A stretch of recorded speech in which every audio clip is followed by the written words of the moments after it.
Bismillahirrahmanirrahim. Ayyuhas shaimun was-shaimat rahimakumullah. Ayyuhal huduril kiram. Uhayyikum bitahiyyatil Islam. Tahiyyatan min indillahi mubarakatan thayyibah. Assalamu alaikum warahmatullahi wabarakatuh.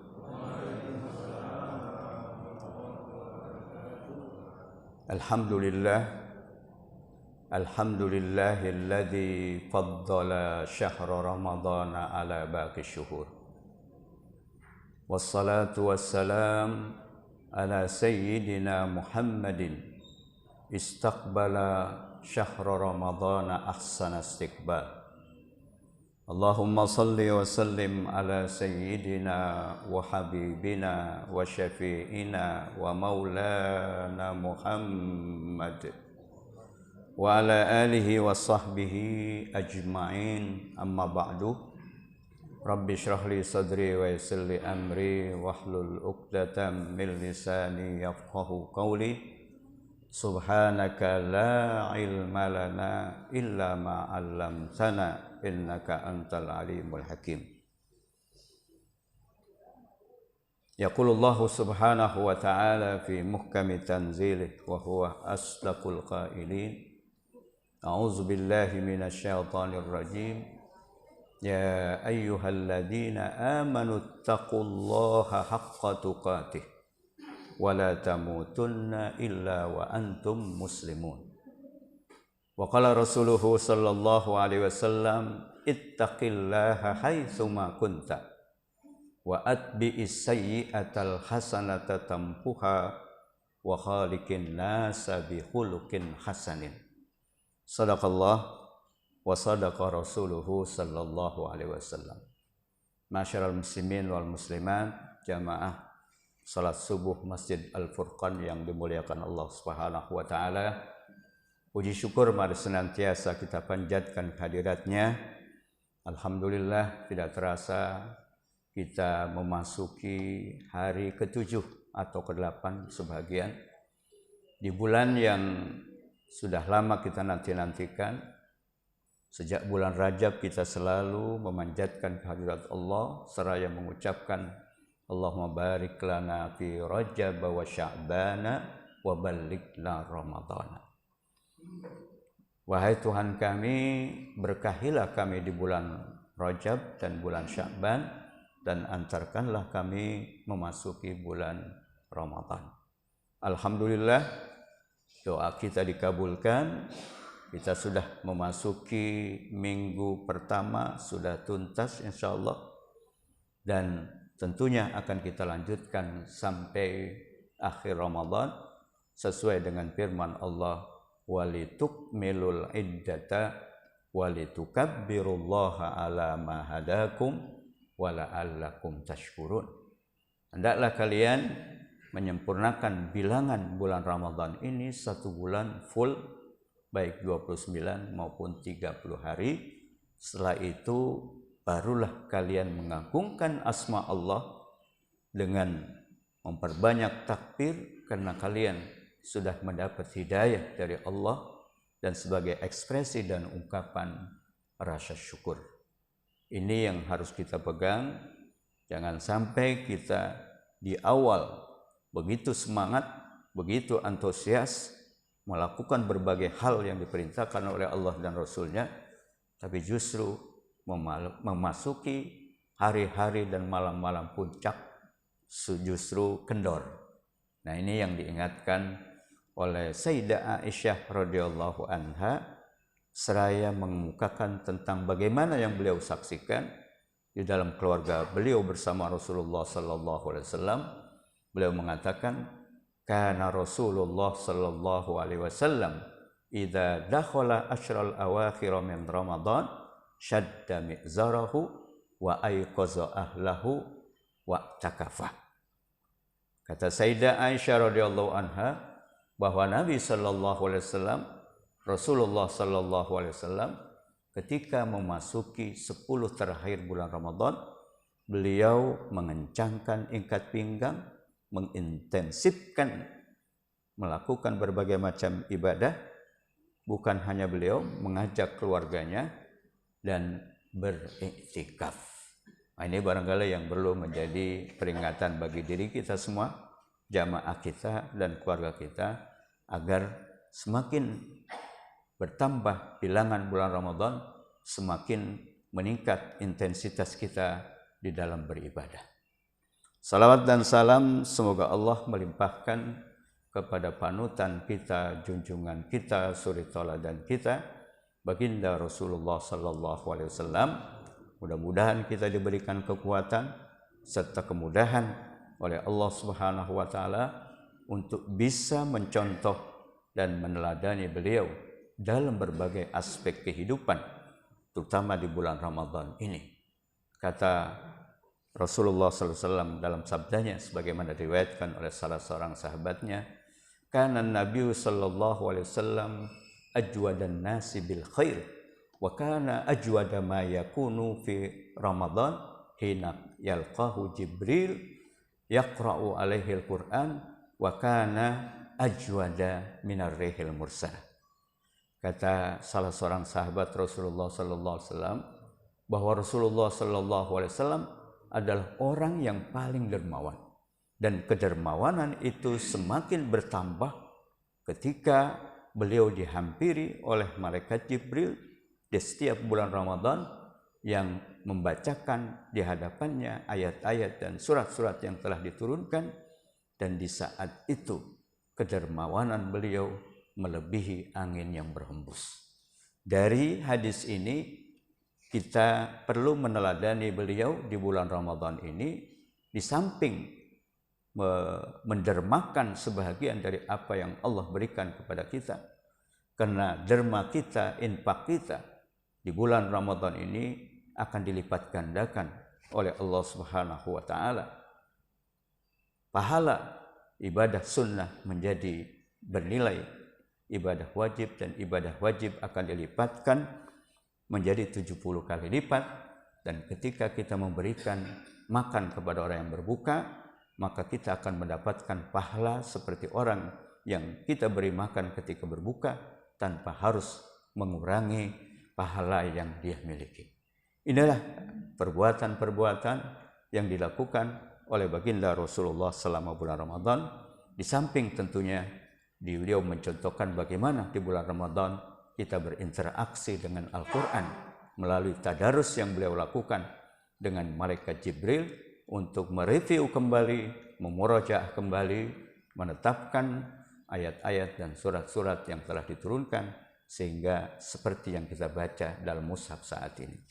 Hadirin dan hadirat jamaah yang dimuliakan Allah Subhanahu wa taala, dalam waktu yang relatif singkat ini, hanya 20 sampai 30 menit, saya ingin menyampaikan sedikit tentang filosofi, tentang hikmah, tentang fadilah dari ibadah puasa yang pertama dan paling utama.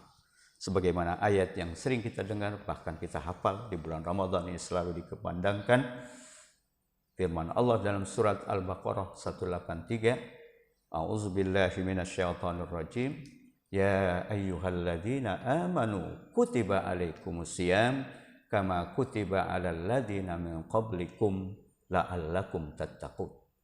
Dalam ayat ini Allah menyeru, memanggil orang-orang yang beriman, sehingga mereka yang telah menyatakan amanna billah wajib memperhatikan, mendengarkan, dan mengamalkan apa yang Allah akan perintahkan setelah panggilan ini, setelah seruan ini.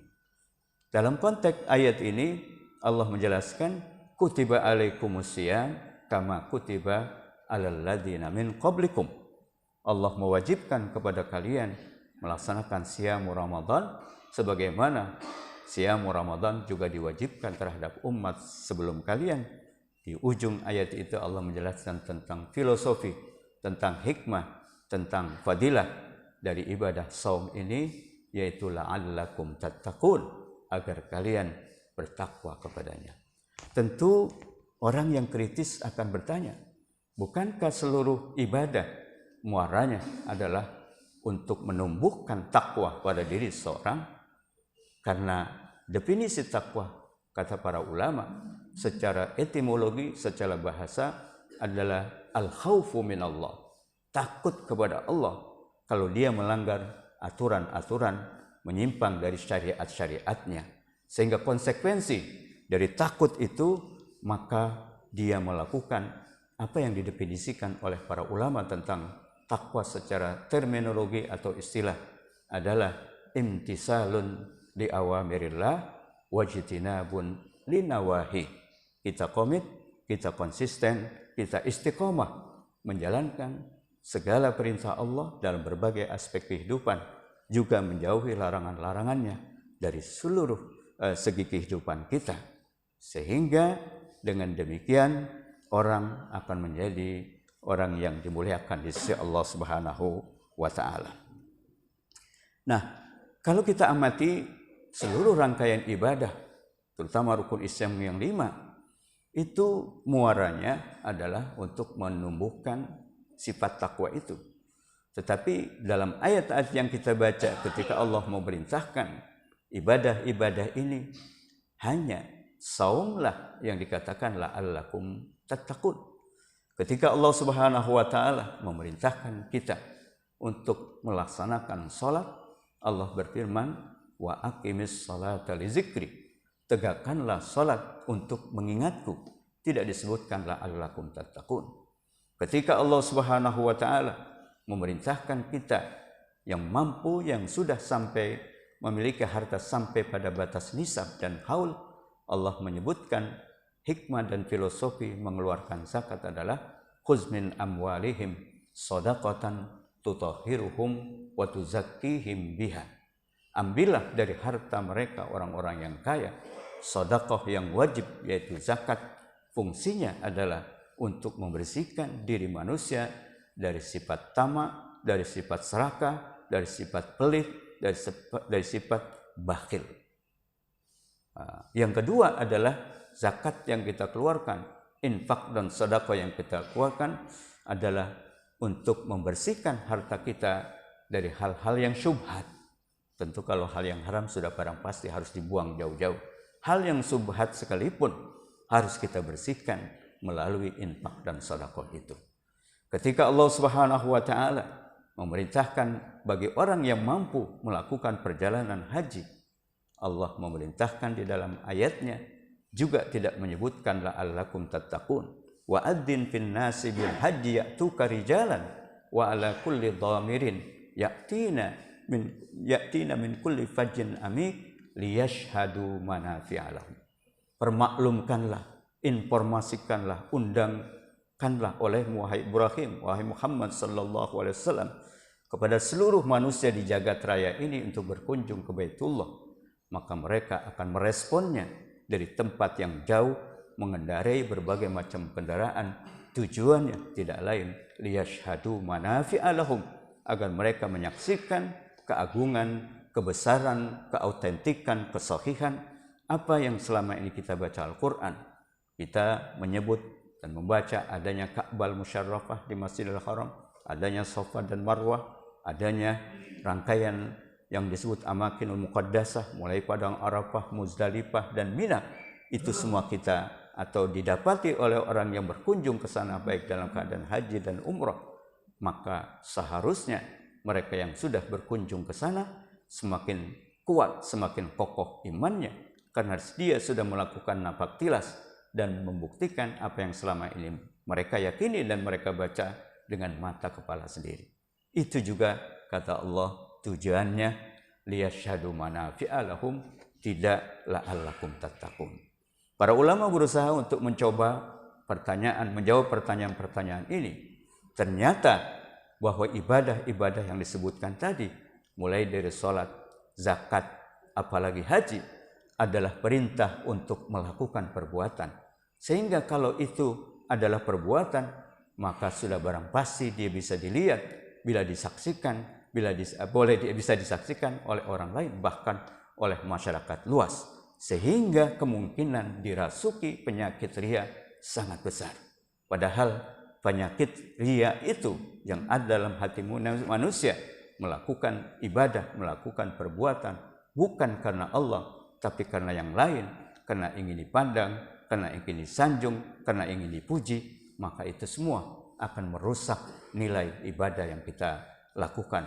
Fawailul lil musallin alladzina hum an salatihim sahun alladzina hum yurauna wa yamnaunal maun.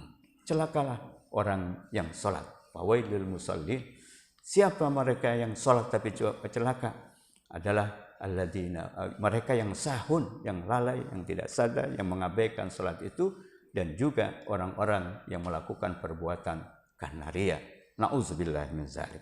Oleh karena itu, selain ibadah saum, Allah menyatakan bahwa itu adalah perintah untuk melakukan sehingga nampak, kelihatan, dan disaksikan oleh orang banyak. Kemungkinan dirasuki penyakit riya sangat besar. Tetapi ibadah yang satu ini yang sedang kita lakukan saat ini, ibadah saum, adalah merupakan ibadah. Perintahnya berupa melarang, perintah untuk meninggalkan aktivitas, kegiatan, perbuatan yang sehari-hari kita lakukan, yaitu makan, minum, berhubungan suami istri, dan lain sebagainya. Sehingga ulama menafsirkan, mendefinisikan as-saum adalah al-imsak, menahan diri untuk tidak melakukan tradisi dan kebiasaan kita sehari-hari, sehingga kalau itu tidak melakukan sesuatu, maka dia tidak ada yang bisa mengetahui kecuali Allah dan orang yang bersangkutan. Oleh karena itu, di dalam hadis qudsi Allah Subhanahu wa taala berfirman, "As-saumu li wa ana ajzi bihi." Puasa adalah milikku dan aku yang akan langsung membalasnya.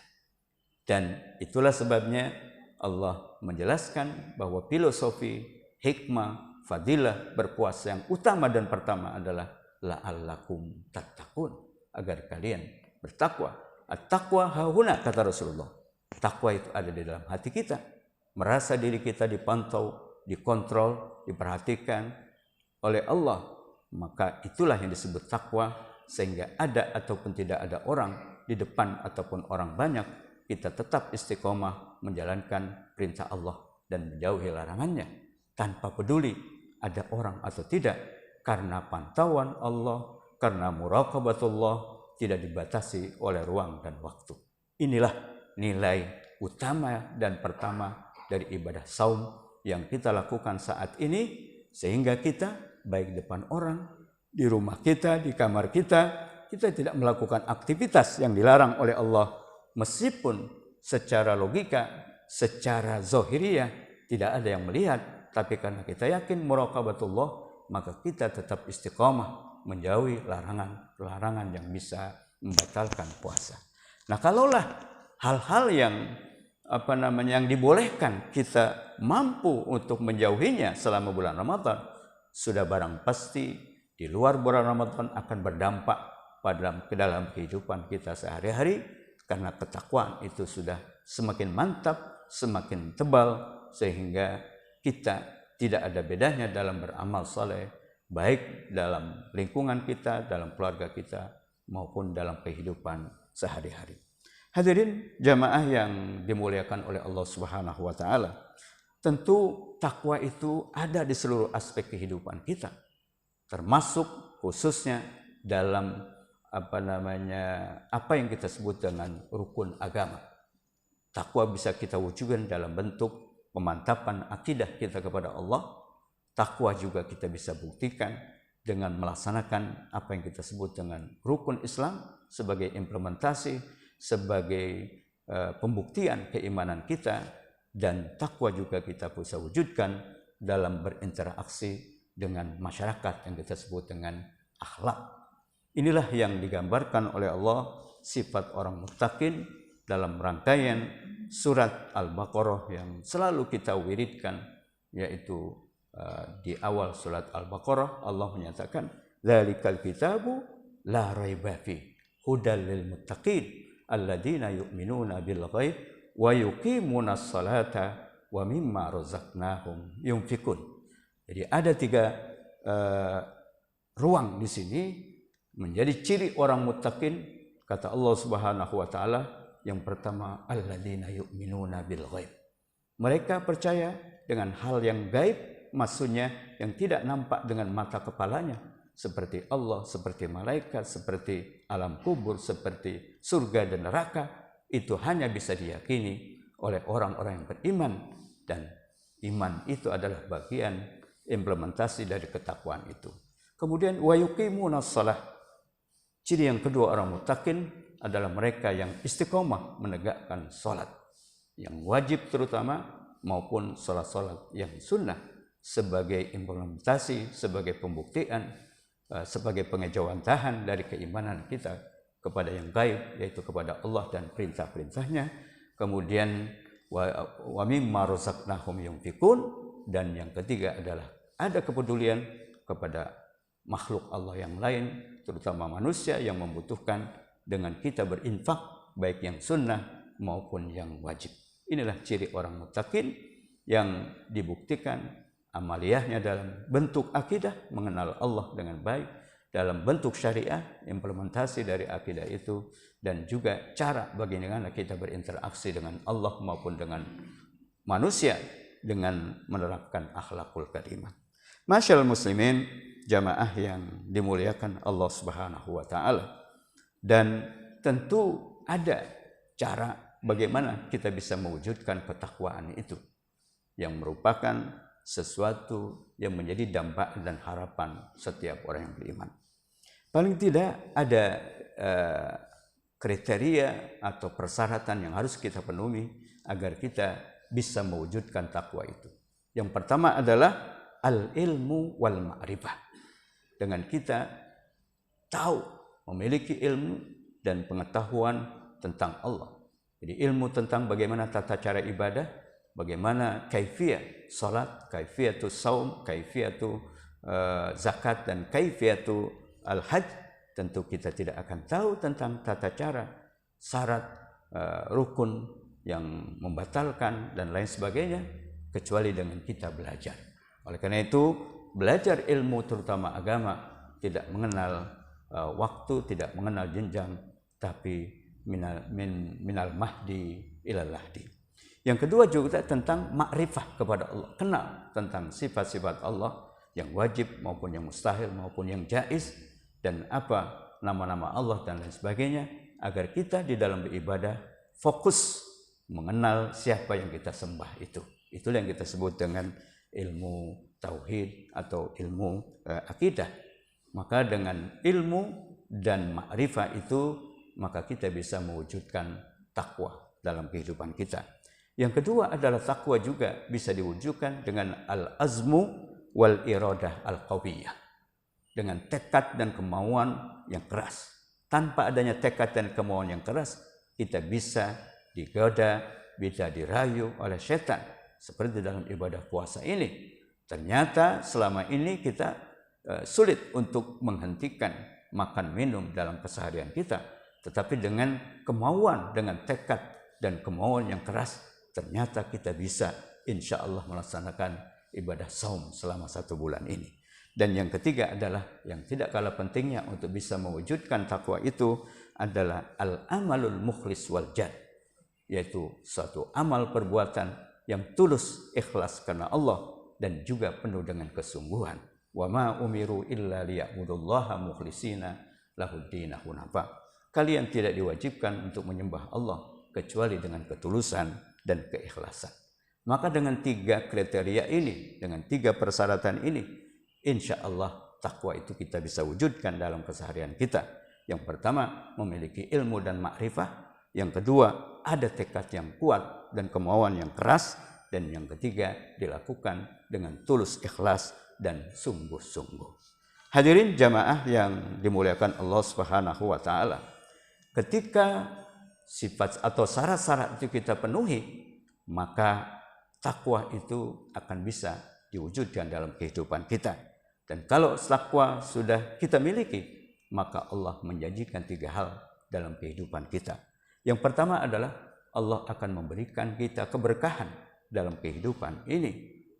Tanpa melihat berapa yang Allah berikan kepada kita, apa yang kita miliki, tapi dengan keberkahan itu yang kata ulama, ziyadatul khair, bertambahnya kebaikan, maka kita akan nikmat menjalani kehidupan ini. Sebagaimana firman Allah dalam Al-Quran, walau anna ahlal qura amanu wattaqau lafatahna alaihim barakatim minas sama'i wal ard.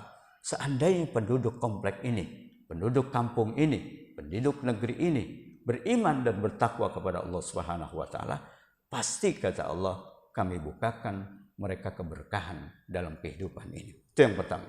Yang kedua, ketika takwa sudah ada pada diri kita, maka Allah akan memberikan kita rezeki yang mudah, bahkan tanpa diprediksi dan diperkirakan. Sebagaimana firman Allah dalam Al-Quran, wa may yattaqillaha yaj'al lahu makhraja wa yarzuqhu min haitsu la yahtasib. Barang siapa yang bertakwa kepada Allah, maka Allah akan memberikan solusi, jalan keluar dari kesulitan yang dihadapinya, baik kesulitan dunia maupun akhirat. Dan yang ketiga adalah Allah mudahkan segala urusan kita yang memang hidup ini adalah penuh dengan kesulitan, rintangan, tantangan. Sehingga dengan takwa itu Allah akan mudahkan berbagai macam urusan kita di dunia ini. Sebagaimana firman-Nya, wa may yattaqillaha yaj'al lahu min amrihi yusra. Barang siapa yang bertakwa kepada Allah Subhanahu wa taala, maka Allah akan memudahkan segala urusannya. Takwa yang kita miliki tentu tidak mengenal tempat, dimanapun kita berada, kapanpun, maka ketakwaan itu harus ada pada diri kita, seperti yang sekarang kita melakukan pelatihan untuk menumbuhkan takwa itu. Sebagaimana hadis yang saya kutip dalam mukadimah tadi, Rasulullah SAW mengingatkan kita bahwa jangan kita merasa dekat kepada Allah, merasa muraqabah, dipantau oleh Allah ketika kita bersimpuh di masjid seperti ini, tetapi ketika di luar kita lupa. Jangan sampai seperti itu. Rasulullah memberikan warning kepada kita seraya bersabda, ittaqillaha haitsuma kunta wa atbi'is sayyi'atal hasanata tamhuha wa khaliqin nasa bihulukin hasanin. Bertakwalah kalian kepada Allah dimanapun kalian berada, baik di masjid, di musalla, majelis taklim, di pasar, di rumah, di kantor, di ladang, di kampus, dan lain sebagainya. Selalu kita terapkan takwa itu, haitsuma kunta.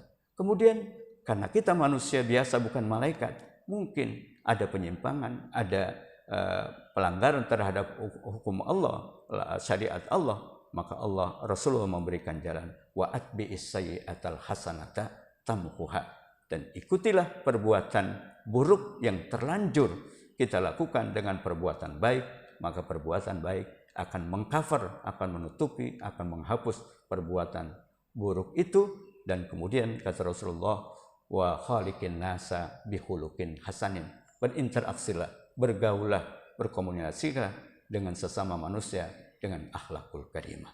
Masyarul muslimin, jamaah yang dimuliakan Allah Subhanahu wa taala, sebagai kesimpulan dari apa yang sampaikan dalam kesempatan yang singkat ini, saya mengingatkan diri saya dan kita semua, mari dengan ibadah puasa ini kita tingkatkan takwa kita kepada Allah, sehingga ketakwaan yang kita raih selama bulan Ramadan ini akan berdampak dalam sisa-sisa umur kita yang masih ada, dan kita tidak tahu apakah Ramadan yang akan datang kita masih berjumpa kepada Ramadan. Oleh karena itu, anggaplah Ramadan ini adalah Ramadan terakhir, di mana Allah menjanjikan begitu banyak maghfirah, ampunan, pahala, dan lain sebagainya.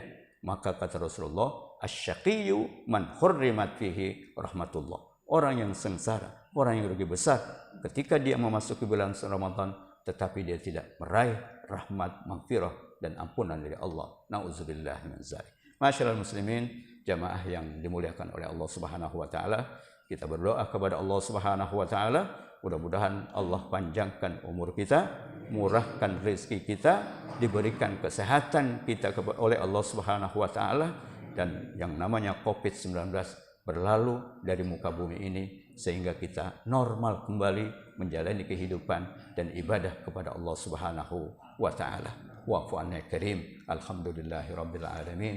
Wassalatu wassalamu ala sayyidil mursalin. Allahumma innaka afuwun tuhibbul afwa fa'fu anna. Allahumma innaka afuwun tuhibbul afwa fa'fu anna. Allahumma innaka afuwun karim tuhibbul afwa fa'fu anna. Allahumma inna nas'aluka ridhaka wal jannah wa na'udzubika min sakhatika wan nar. Allahumma taqabbal minna salatana wa siyamana wa qiyamana wa takhashu'ana wa tadarru'ana wa jami' ibadatina wa tammim taqsiruna bi rahmatika ya arhamar rahimin. Allahumma ja'al jam'ana hadza jam'an marhuma wa tafarruqana min ba'di tafarruqan maksuma wa la taj'al fina syaqiyan wala marhuma wala mahruman bi rahmatika ya arhamar rahimin. Rabbana atina fid dunya hasanah wa fil akhirati hasanah wa qina adzabannar. Kurang lebihnya mohon maaf. Wallahul muwaffiq ila aqwamit thoriq. Wassalamu alaikum warahmatullahi wabarakatuh.